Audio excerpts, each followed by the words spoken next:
It all began with what was supposed to be a routine segment on international trade and economic cooperation. The show's panel included political newcomer Karoline Leavitt, known for her sharp conservative rhetoric, and former Bank of Canada and Bank of England Governor Mark Carney, a seasoned and respected voice in global finance. The moderator posed a question about Canada's growing influence in North American economic policy, prompting a discussion about tariffs, green energy policy, and cross-border collaboration. But what happened next turned a mild discussion into one of the most viral political showdowns in recent memory. Karoline leaned forward, eyes narrowed, and scoffed, "Canada, honestly, they're just America's polite little brother who rides our economic coattails. If we sneezed, they'd catch pneumonia." The studio fell silent for a beat, shocked by the bluntness of the remark, and then the internet exploded. Almost immediately, Canadians and Americans alike took to social media, calling Leavitt's comments ignorant, condescending, and embarrassingly misinformed. Even the show's host seemed momentarily caught off guard, blinking before redirecting to Mark Carney for his thoughts. Carney, who had remained calm and composed throughout, adjusted his glasses, leaned slightly toward the camera, and responded with a subtle smile that sent a chill through the air. "Ms. Leavitt," he began, with all due respect, the only thing more dangerous than arrogance is ignorance in a suit. The studio gasped. Canada has led on climate finance, stabilized global markets during multiple crises, and been a trusted partner when other nations pulled away. We may be polite, but we're not invisible.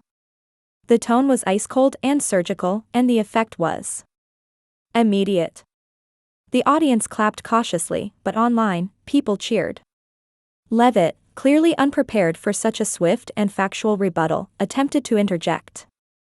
"Well, that's a lovely speech, Mark, but your country still relies on our economy to survive," she said, dismissively waving a hand.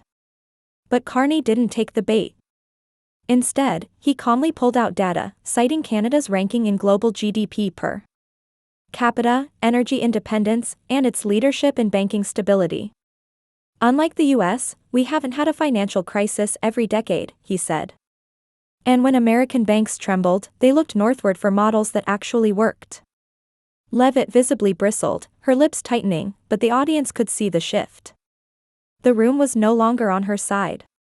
Commentators on Twitter and cable news soon declared that she had been schooled by someone who had no interest in the usual shouting matches, just results and facts. The clip of the exchange went viral within hours. Hashtags like #CarneyClapback, #RespectCanada, and #LeavittMeltdown trended across multiple platforms. Journalists replayed the segment on evening news cycles, calling it a masterclass in diplomacy versus demagoguery.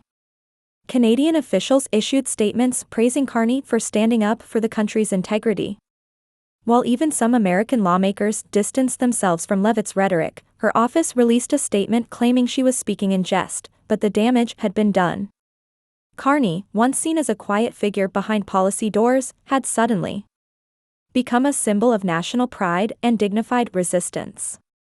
And Leavitt, known for provocative talking points, now found herself at the center of a storm she clearly hadn't expected and didn't quite know how to weather.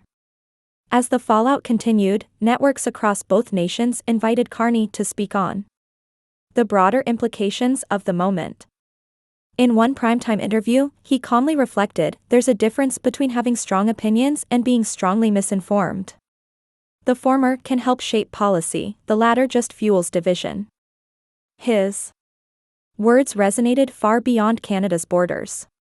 Analysts noted that Carney's composure and use of verified data challenged the often combative style of political discourse without stooping to personal attacks. Meanwhile, Leavitt's media team scrambled to control the narrative. They attempted to pivot by accusing Carney of being a globalist elite, out of touch with everyday Americans. But even conservative-leaning outlets hesitated to amplify the talking point, fearing further alienation of international allies. In the span of 48 hours, the controversy had evolved into a referendum on how leaders communicate and what they owe to their audiences in terms of truth. Behind the scenes, Carney reportedly received calls from international leaders commending him for his poise, including former colleagues at the IMF and UN. His defense of Canada wasn't just patriotic. It was grounded, articulate, and globally respected. At the same time, Leavitt's political allies offered mixed reactions. Some doubled down on her remarks in the name of free speech and American exceptionalism, while others cautioned her privately to focus on policy rather than inflammatory commentary. Her approval ratings dipped slightly, especially among independent voters who saw her remarks as unnecessary and antagonistic.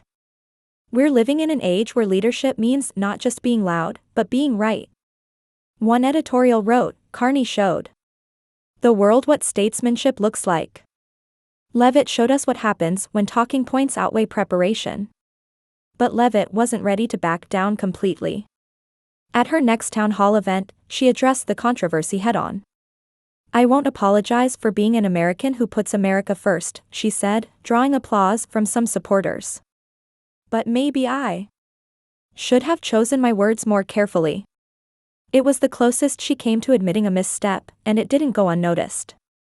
Journalists speculated whether it was a calculated move to repair her image without alienating her base.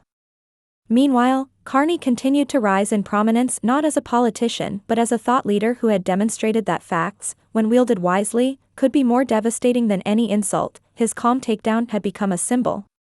The antidote to outrage was clarity, not louder outrage.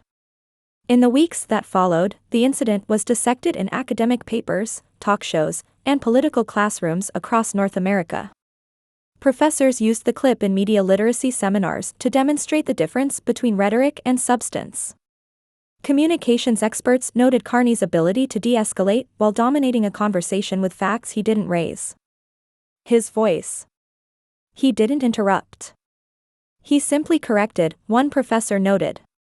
Meanwhile, Leavitt's poll numbers among younger voters and suburban independents stagnated, groups seen as crucial in upcoming elections. She attempted to shift focus back to domestic policy, but every interview began with the same question. Do you still stand by your comments about Canada? The incident had become a defining moment in her public narrative, and she couldn't seem to shake it out as the dust settled. The ripple effects of that one television segment continued to shape the political narrative. Mark Carney, previously seen as a technocrat whose work was confined to central banks and economic forums, had stepped into the spotlight with unexpected impact. Offers poured in from speaking engagements at global leadership summits to interviews on late-night television, where hosts marveled at how a calm, measured voice could have such a viral effect. Carney, true to form, declined most of them. It's not about me, he said in a rare radio interview. It's about raising the level of conversation. Yet his humility only elevated his image.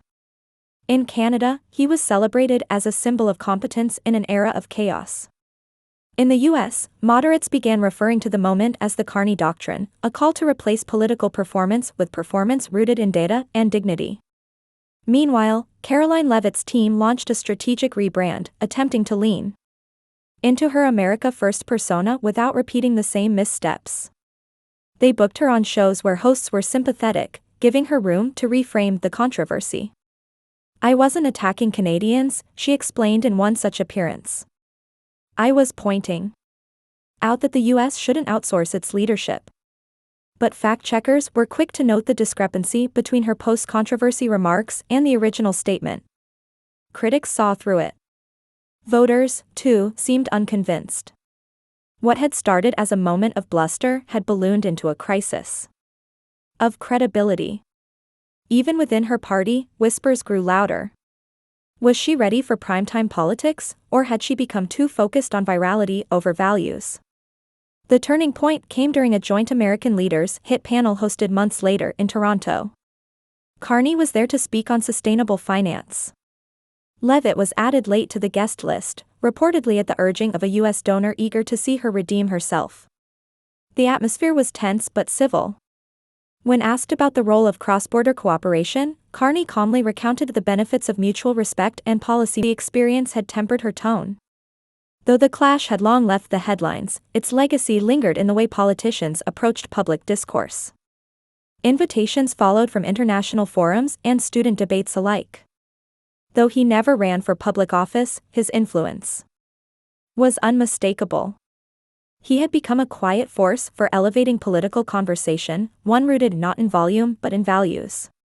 Asterisk, when asked about the incident during a live Canadian